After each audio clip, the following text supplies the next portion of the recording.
किसकी है? हमें लगता है कि साहब शहबाज शरीफ की सरकार है। बोले यार शहबाज शरीफ की सरकार अगर पलटेगी तो आएगी किसकी? बोले आसिम मुनीर की आ सकती है, इसको हटा करके आसिम मुनीर को चीफ बनाया जा सकता है। पर बोले यार ये दोनों तो बहुत ज्यादा एक दूसरे के साथ मिलकर के रहते हैं, शहबाज शरीफ तो सब जगह ने लिए घूमते हैं, शहबाज शरीफ लिए घूमते हैं, तो उनकी सीट पर आसिम मुनीर की नजर क्यों होगी? आसिम मुनीर को फील्ड मार्शल बनाने वाले शहबाज शरीफ हैं, ये क्या मसला चल रहा है? और तख्ता पलट कैसे हो सकता है? मतलब ये बड़ा विचित्र सी बात है।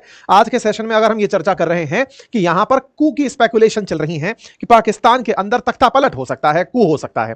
अच्छा, कू के अंदर बात यह है कि कैसा कू हो सकता है? भाई सेना अपना शासन हाथ में ले ले, सेना तो ऑलरेडी बहुत ज्यादा पावरफुल हो रखी है, तो कैसे हाथ में ले लेगी? इसी बीच में क्या शहबाज शरीफ की चिंता या कुछ और है? यहां पर आज के सेशन में आपको वही बताने वाले हैं कि शहबाज शरीफ से भी ऊपर की तरफ निशाना लगाने की चर्चा चल रही है। पाकिस्तान के अंदर कैसे तख्ता पलट होता आया है आज के सेशन में हम वो तो जिक्र करेंगे ही, लेकिन शहबाज शरीफ बैठे रह जाएंगे, शहबाज शरीफ को कोई नहीं हटाया जाएगा। एक व्यक्ति आएगा और वो अपना पद इनसे भी ऊपर का ले जाएगा। अब आप पूछेंगे इनसे ऊपर का कौन सा पद होता है? बोले राष्ट्रपति। तो बोले क्या राष्ट्रपति अभी नहीं है क्या पाकिस्तान में? है ना, आसिफ अली जरदारी हैं अभी के राष्ट्रपति। तो राष्ट्रपति हैं तो क्या राष्ट्रपति की सत्ता संकट में है कि प्रधानमंत्री की सत्ता संकट में है? तो भाई साहब मैं पहले ही आपका वो खत्म कर देता हूं अंदर के अंदर आने वाला सवाल। वो सवाल ये है कि राष्ट्रपति की सत्ता खतरे में, तो राष्ट्रपति अगर हट भी जाए तो क्या फर्क पड़ता है? शहबाज शरीफ है तो सही, प्रधानमंत्री चला ही लेगा। एक राष्ट्रपति हो गया, एक प्रधानमंत्री हो गया, बढ़िया छोटे मियां बड़े मियां हो जाएंगे। जी नहीं, पाकिस्तान में जब भी राष्ट्रपति के रूप में अगर कोई सैन्य शासक आके पहुंचा है या फिर सैन्य हेड आके पहुंचा है, जैसे कि परवेज मुशर्रफ, तो उन्होंने सारी सत्ता अपने हाथ में ले ली है और प्रधानमंत्री को पपेट बनाकर छोड़ दिया है। जब जब सैन्य अधिकारी या सैन्य सेना के जनरल राष्ट्रपति के पद पर पहुंचे हैं तो उन्होंने प्रधानमंत्री के पद को गोपनीय कर दिया। तो पाकिस्तान में सत्ता किस तरह की है? प्रधानमंत्री के रूप में चलती है कि राष्ट्रपति के रूप में चलती है? जब ऑलरेडी वहां पर राष्ट्रपति है तो वो कुछ क्यों नहीं कर पा रहा है? ये सारे सवाल आज के सेशन में। और सबसे बड़ा सवाल तो ये कि इसके पीछे किसका हाथ है? क्या अमेरिका ऐसा चाहता है? हमको तो शुरुआत में यह बताया गया था कि ट्रंप चाहते हैं कि इमरान खान सत्ता में आए, उन्हें एक्सेस कर सकते हैं, ट्राई कर सकते हैं। तो साथियों इस समय पर पाकिस्तान की सियासत में जबरदस्त हलचल मची हुई है और यह हलचल बहुत सारे कारणों से है। सबसे बड़ा कारण तो ट्रंप ही रहेंगे, ऑब्वियस सी बात है। अंकल सैम जब चाहेंगे जो चाहेंगे वो हो जाएगा। लेकिन इससे बड़ी चर्चा भी यह है कि पाकिस्तान में राष्ट्रपति का पद खतरे में है। राष्ट्रपति बोले तो हमारे देश के अंदर पहले समझते हैं फिर हम आगे चलते हैं। राष्ट्रपति पदीय व्यवस्था को और प्रधानमंत्री पदीय व्यवस्था को भी हम समझने का प्रयास करते हैं। भारत में संसदीय प्रणाली चलती है, शासन की संसदीय प्रणाली है, और अमेरिका में राष्ट्रपति प्रणाली है, presidential form of government, parliamentary form of government. हमारे देश के अंदर डी फैक्टो और एग्जीक्यूटिव दो अलग अलग प्रकार के हेड होते हैं, डी ज्यूरे और डी फैक्टो। डी फैक्टो का मतलब है जिसका जो कि वाकई में प्रभावशाली है। वाकई में प्रभावशाली मतलब जिसको संसद ने ताकत दी हुई है, वो प्रधानमंत्री होता है। लेकिन डी ज्यूरे जिसका कि साइन होता है कि मेरा वचन ही है शासन, जिसके नाम पर सारे काम होते हैं। तो हमारे प्रधानमंत्री जब भी कोई काम करते हैं या विदेशों में जब भी यात्रा पर कहीं जाते हैं तो वो राष्ट्रपति के ही पावर की डेलीगेशन में जाते हैं। राष्ट्राध्यक्ष के रूप में राष्ट्रपति को रिप्रेजेंट किया जाता है। बोले साहब मैं तो उनके बिहाफ पर काम करने वाला व्यक्ति हूं, देश ने मुझे चुनकर भेजा है। तो एक तरह से जैसे हमारे देश के अंदर राष्ट्रपति सेरेमोनियल हेड के रूप में ट्रीट किया जाता है और प्रधानमंत्री को प्रभावशाली हेड के रूप में ट्रीट किया जाता है, ऐसे ही पाकिस्तान में भी जो पार्लियामेंट्री फॉर्म ऑफ गवर्नमेंट है उसमें फिलहाल पाकिस्तान का पीएम डिफैक्टो है और पाकिस्तान के जो प्रेसिडेंट हैं, राष्ट्रपति हैं जारदारी, वो डी ज्यूरे यानी कि कागज पर प्रधान है देश के। तो देश का प्रथम नागरिक जरदारी, लेकिन देश का प्रधानमंत्री शहबाज शरीफ जो कि नवाज शरीफ के भाई हैं। ठीक है साहब, अब इससे आगे की कहानी में हम पाकिस्तान में वापस पहुंचते हैं। पाकिस्तान के अंदर पार्लियामेंट्री सिस्टम किस तरह से चलता है, प्रेसिडेंशियल सिस्टम मैंने ये बता दिया। पाकिस्तान में क्या कभी प्रेसिडेंशियल फॉर्म ऑफ गवर्नमेंट आया है क्या? जैसे अमेरिका के अंदर है कि प्रेसिडेंट के पास ही सारी पावर है, ऐसा कुछ हुआ है क्या? बिल्कुल हुआ है। जब जब पाकिस्तान के अंदर सेना का शासन आया, जैसे मुशर्रफ के समय पर, जैसे जियाउल हक के समय पर, जैसे अयूब खान के समय पर, तब यहां पर प्रेसिडेंट पावरफुल हो गया है क्योंकि वो लोग प्रेसिडेंट के पद पर पहुंच जाते हैं और पार्लियामेंट को, प्रधानमंत्री को, इन सबको गौण कर देते हैं। ठीक है, तो पाकिस्तान में कभी कभी ऐसा होता है कि यहां पर सरकारें पलट करके सेना के पास चली जाती हैं। अब कहेंगे कभी कभी, कितना कभी कभी? तो आज मैं आपको वो बताऊंगा डेटा कि पाकिस्तान में आज तक एक भी प्रधानमंत्री 5 साल पूरे नहीं कर पाया जब से पाकिस्तान बनकर आया है। पाकिस्तान में फिलहाल ये हैं आसिफ अली जरदारी, और आप इन्हें नहीं पहचानते तो इन्हें बिलावल भुट्टो के फादर के रूप में पहचान सकते हैं। बिलावल भुट्टो जो कि कहते हुए बयान में पाए जाते हैं कि रात को कौन आता है, तो वो वाले बिलावल भुट्टो। इनके पिता जो है आसिफ अली जरदारी, बिलावल भुट्टो बेनजीर भुट्टो से नाम में से भुट्टो शब्द लेकर आए हुए हैं, पिता के नाम से जरदारी। तो ये अपना नाम लिखते हैं बिलावल भुट्टो जरदारी, ताकि जनता ये पहचानती रहे कि ये बेनजीर भुट्टो के बेटे भी हैं और जरदारी के बेटे हैं। मतलब माता पिता दोनों का सरनेम इन्होंने अपने साथ लिया हुआ है। भुट्टो का तो असैसिनेशन हो गया था, उनको तो प्रधानमंत्री मतलब उनकी तो हत्या हो गई थी। जरदारी जो है वो इस समय जो पाकिस्तान के अंदर इन लोगों की एक पार्टी चलती है, पीपीपी पार्टी। जरदारी को पाकिस्तान का सेकंड मोस्ट रिचेस्ट आदमी माना जाता है। मतलब इंटरनेट पर उपलब्ध जानकारी में इनकी जो वेल्थ है वो 1.8 बिलियन डॉलर के अराउंड बताई गई है। तो ये जो जरदारी परिवार है, इस जरदारी परिवार के नए वारिस बिलावल भुट्टो हैं। लेकिन बिलावल भुट्टो की जो राजनीतिक सूझबूझ है उसका बहुत मजाक बनता रहा है। बिलावल भुट्टो ने अपने पापा के लिए राष्ट्रपति का पद मांगा था। कब मांगा था उसके लिए थोड़ा पीछे चलते हैं। हुआ यह था कि वर्ष 2023 में पाकिस्तान में जब इलेक्शन होने वाले थे, असल में हुआ यह था कि 2022 में अप्रैल 2022 के आसपास इमरान खान को उखाड़कर फेंक दिया गया था। अमेरिका के इंटरफेरेंस से शहबाज शरीफ को सत्ता में लाने के लिए सारा प्रयास हुआ था। लेकिन जब री इलेक्शन हुए तो पाकिस्तान के अंदर जो पीपीपी, पाकिस्तान पीपल्स पार्टी, जो कि बेनजीर भुट्टो, जरदारी, बिलावल भुट्टो, इनकी जो पार्टी है, इस पार्टी ने कोएलिशन कर लिया साथ में मिलकर शहबाज शरीफ के कि हम आपके साथ चुनाव लड़ेंगे, लेकिन हमें कोई बड़ा पद चाहिएगा। बोले क्या पद चाहिए? तो इन भाई साहब ने अपने लिए प्रधानमंत्री का पद ही सोचा। ऊपर का इनको पद देते हुए एक प्रतिरक्षा दे दी गई है कि कल को तुमने अगर कोई अपराध भी कर दिया तो कोर्ट तुम पर कार्रवाई नहीं कर पाएगी। एक तरह का इम्यूनिटी इन्हें प्रदान कर दी गई है। मतलब ये हमेशा के लिए इम्यून हो गए हैं जब तक जिएंगे। तो ये इतने बड़े पद पर फिलहाल पहुंच चुके हैं। आफ्टर रिटायरमेंट भी इनके पास ये इम्यूनिटी रहेगी। तो अब आसिफ मुनीर जो है, ये आसिम मुनीर जो है वो इस समय पर इन दोनों के लिए, चाहे जरदारी हो चाहे शहबाज शरीफ हो, इन दोनों के लिए बहुत ज्यादा जरूरी है। अब इन दोनों के बहुत ज्यादा जरूरी आसिम मुनीर ये बात जानते हैं कि जब तुम दोनों मेरे बिना कुछ नहीं हो तो क्यों ना मैं तुम दोनों को ही अपने पास रखूं, रादर देन ये कि तुम मुझे बांटो। मतलब इस फ्रेम में बस इतना सा बदल रहा है कि ये दोनों लोग चाहते हैं कि ये हमारे साथ रहे, ये कह रहा है कि तुम दोनों मेरे लिए काम करो।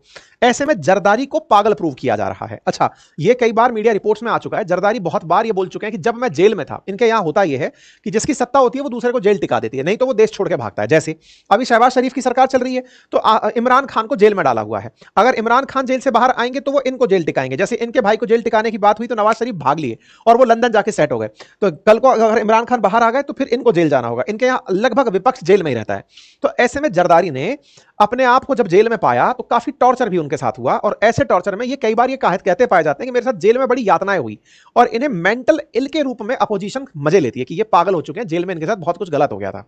ऐसे में आसिम मुनीर इनका पद लेते हुए दिखाई दे रहे हैं। इनका पद लेते ही अगर सेना यहां बैठती है तो प्रधानमंत्री फिर किसी काम का नहीं बचेगा। यही कहा जा रहा है कि पाकिस्तान में, और ये हमारे द्वारा पैदा किया हुआ माहौल नहीं है, असल में इस तरह की चर्चा चल रही है कि विदाउट ए कू पाकिस्तान के अंदर मिलिट्री ने ऑलमोस्ट परमानेंट रूल प्राप्त कर लिया है। बस अब यहां पर तो आगे चलकर ऑफिशियल होने की आवश्यकता है। क्यों? क्योंकि इन्हें सैन्य विशेष अधिकार, कानूनी मतलब प्रतिरक्षा और मतलब जो असंवैधानिक हस्तक्षेपों से सुरक्षा आसिम मुनीर के पास हो चुकी है। अब सवाल यह है, तो इसके लिए क्या तख्ता पलट होगा क्या? मतलब कि एक दिन सेना जाएगी, जाकर के उखाड़ फेंकेगी, जैसे पाकिस्तान में होता आया है। पाकिस्तान में इतिहास पुराना है तख्ता पलट का, 53, 54, 58, 77 कई बार ऐसा हुआ है कि यहां पर तख्ता पलट हुए। आप इससे अंदाजा लगाइए, एक भी प्रधानमंत्री इनका 5 साल पूरा नहीं किया। जैसे सबसे पहले प्रधानमंत्री को तो मार ही दिया गया था, दूसरे प्रधानमंत्री को गवर्नर जनरल ने हटा दिया, तीसरे प्रधानमंत्री को गवर्नर जनरल ने हटा दिया, चौथा जो प्रधानमंत्री आया उसने रिजाइन करना पड़ा, उसके बाद नेक्स्ट वाले को राष्ट्रपति ने हटा दिया, उसके बाद वाले को फिर रिजाइन करना पड़ा, उसके बाद में राष्ट्रपति ने हटाया, उसको फिर ऑफिस से ही निकाल दिया गया, उसको फिर आर्मी चीफ ऑफ स्टाफ ने हटा दिया। मतलब हर किसी को किसी ना किसी ने यहां पर हटाया है। इमरान खान के साथ जो हुआ कि भाई साहब आप तो संसद में अपना वोट प्रूव नहीं कर पाए, इस तरह से इनके साथ चलता आया है। मतलब ये पूरी फहरिस्त है कि कोई भी इनके यहां 5 साल पूरे नहीं कर पाया, प्रधानमंत्रियों को इतना श्राप लगा हुआ है। अब सवाल क्या है कि आसिम मुनीर इतने बड़े व्यक्ति बनकर कैसे आए और इमरान खान हाशिए पर कैसे चले गए? आसिफ मुनीर और इमरान खान का क्या कनेक्शन है? आसिम मुनीर और इमरान खान का तो देखिए कहानी क्या है। इमरान खान ने जब पाकिस्तान के प्रधानमंत्री थे तब अपनी तरफ, तो अब फैज का क्या हुआ? फैज को भी उठाकर जेल टिका दिया जाता है। तो ये जो फैज थे इमरान खान के सहयोगी, तो इमरान खान के साथ साथ इन्हें भी टिका दिया कि नहीं साहब आपने भी इमरान खान का साथ दिया, चलो आपको भी हटाते हैं। ये सारा खेल खत्म हुआ।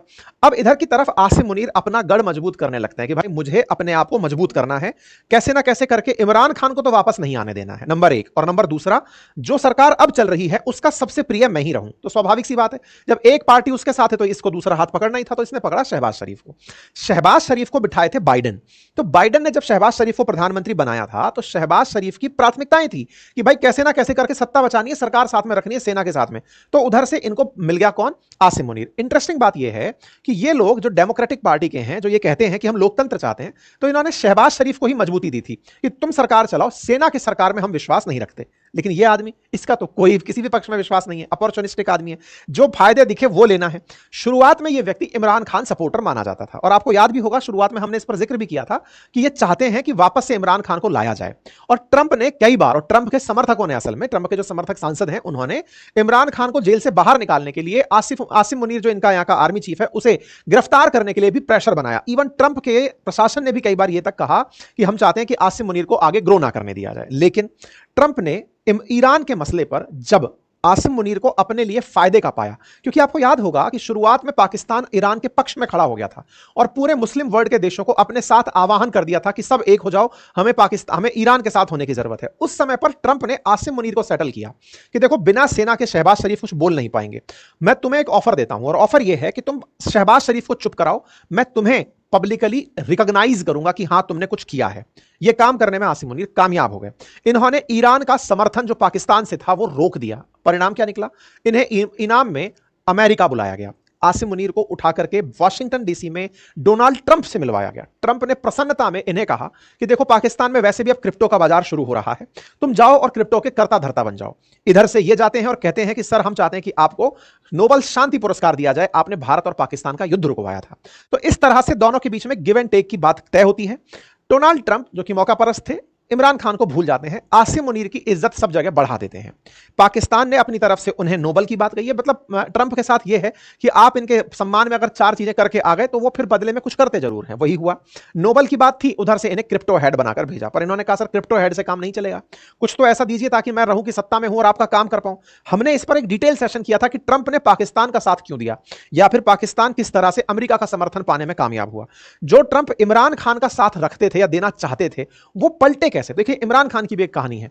इमरान खान जो क्रिकेटर रहे, उनको दुनियादारी की थोड़ी समझ डेवलप हो चुकी थी। अंतरराष्ट्रीय मंचों पर भी बढ़िया से वो पाकिस्तान की बात रखने लगे थे, और रखते रखते वो अमेरिका विरोधी हो गए थे और वो रशिया के पक्ष में चले गए थे।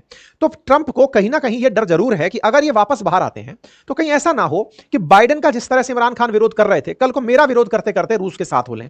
जैसे अमेरिका ने मुझे सरकार से हटाया ये कहते हुए फिर कहीं मेरे खिलाफ ना हो जाए, क्योंकि मैं तो कुछ ना कुछ करता ही रहता हूं। ऐसे में इनको साइड में रखते हुए बेस्ट ऑप्शन उन्होंने चुना कि भैया तुम ही निकलकर बाहर आओ, तुम्हारे पास सरकार भी है, सत्ता भी है, तुम्हारे पास सब कुछ है, और मुझे तो केवल फायदा इस चीज से है कि तुम मेरा काम कर पाओगे या नहीं। तो इनका काम था क्या? क्रिप्टो चलवानी थी। बोले साहब मैं बढ़िया से चला लूंगा। बोले चलो, मेरा आशीर्वाद है। अब इनका जो आशीर्वाद है वो पड़ इन पर भारी गया। क्यों? क्योंकि बाइडेन की पसंद ये थे और ट्रंप ने इन्हें पसंद कर लिया। अब मुसीबत इनके साथ आ गई कि साहब अब मेरा क्या होगा। क्यों? बोले आपने थोड़े दिन पहले तो मुझ पर आशीर्वाद रखने की बात करी थी। बोले नहीं, ईरान को काउंटर करने में यह आदमी मेरा सहयोग दिया, तो बस ऐसे में मैं आगे सारे काम इससे करा ले जाऊंगा। आने वाले समय में हो सकता है इजराइल को भी मैं इस आदमी से मान्यता दिलवा दूं। बोले करना क्या होगा? बोले जरदारी को हटाओ। जरदारी की क्या कहानी है? मैंने जैसे बताया कि ये पीपीपी का अध्यक्ष है, चेयरमैन रहा हुआ है, बिलावल भुट्टो का बाप है। इस व्यक्ति का इन दिनों चाइना प्रेम बहुत ज्यादा उजागर हुआ है। ये इतना उजागर हो गया कि चाइना ताइवान को एक मान करके ये कहने लग गया कि वो तो एक ही है। तो ट्रंप भी कहीं ना कहीं ये समझने में कामयाब हुए कि जरदारी को हटाने के कारण उपलब्ध हैं। एक तो वो बीमार है, दूसरा चाइना प्रेम है, कह देंगे कि सब बीमार था इसलिए हटा दिया गया। दूसरी तरफ से बिलावल भुट्टो कह रहे हैं कि मैं पिताजी को नीचे तो ले आऊं, लेकिन मुझे प्रधानमंत्री बना दो। तो ऐसे में शहबाज शरीफ प्रधानमंत्री का पद बचा पाएंगे या भुट्टो उस प्रधानमंत्री के पद को ले जाएंगे? क्योंकि आसिम मुनीर ने राष्ट्रपति का पद दिमाग में बिठा लिया है। अब अगर आसिम मुनीर आ जाते हैं तो वो क्या संविधान संशोधन कर सकते हैं? हाँ, वो इस तरह से व्यवस्थाओं को रख सकता है कि पाकिस्तान में प्रेसिडेंशियल फॉर्म ऑफ गवर्नमेंट लेकर आ जाए, राष्ट्रपति को सर्वोच्च ले आए। वैसे भी इनको फील्ड मार्शल की उपाधि है, तो इनके ऊपर वैसे भी केस वेस तो अब होने से रहा, तो न्यायपालिका भी अपने अंडर में ले आएंगे। तो कुछ इस तरह से आसिम मुनीर के सारे के सारे समीकरण बनते जा रहे हैं। अब सवाल बनता है, ये केवल कयास है समीकरण बनने का, कुछ रियलिटी है? बिल्कुल है। शहबाज शरीफ पूरी दुनिया में जहां भी गए इन दिनों, वो सब जगह आसिम मुनीर को साथ लेकर के गए। फिर चाहे आप अजरबैजान में देख लें, चाहे फिर आप ईरान में देख लें, जहां भी जा रहे हैं, इवन सऊदी की यात्रा पर भी गए हैं तो आसिम मुनीर को साथ लेकर के गए कि आप प्रधानमंत्री और आसिम मुनीर साथ ही दिखाई दे रहे हैं। मतलब ये तो प्रधानमंत्री भी समझ चुके हैं कि फील्ड मार्शल की वजह से मैं चल रहा हूं और ये अब बड़ा आदमी हो चुका है, ट्रंप का साथ है। रिसेंटली तो एक ऐसी खबर आई कि श्रीलंका जाने वाले हैं भाई साहब ये आसिम मुनीर। तो आप समझिए कि इन्हें ट्रीटमेंट ऐसा दिया जा रहा है कि पाकिस्तान के फील्ड मार्शल यात्रा पर है। मतलब ट्रीटमेंट लाइक ए प्रेसिडेंट। वही जैसे अब तक जो ट्रीटमेंट था वो एक सैन्य अधिकारी के रूप में था, लेकिन अब राष्ट्रपति के रूप में इनका श्रीलंका में ट्रीटमेंट किया जाएगा। तो ऐसे में शहबाज शरीफ ये समझ चुके हैं कि मैं बोलने के लिए इन्हें कह रहा हूं कि सैन्य प्रमुख हैं, लेकिन वास्तविकता में इन्होंने अपनी काबिलियत से पाकिस्तान की विदेश नीति, चाहे अमेरिका को साधना हो, चीन को साधना हो, रूस को साधना हो, सबको यह व्यक्ति साध लिया। बढ़िया से अमेरिका के प्रभाव से पाकिस्तान को बचा ले जाने में कामयाब हो गया। इसी वजह से शहबाज शरीफ इन दिनों अपनी चिंताओं में चल रहे हैं, क्योंकि कहीं ना कहीं उन्हें यह नजर आता है कि आने वाला समय उनके पद के लिए भारी हो सकता है। क्योंकि शहबाज शरीफ ने पिछले कुछ दिनों में सेना के खिलाफ कुछ हरकतें की थी। जैसे भारत के साथ जब मसला चल रहा था, जो ऑपरेशन सिंदूर से पहले का था, तब शहबाज शरीफ शांति की बातें कर रहे थे और सेना को शांति पसंद नहीं है पाकिस्तान में। अगर कोई प्रधानमंत्री ऐसी बात करता है तो सेना अलग रूट ले चुकी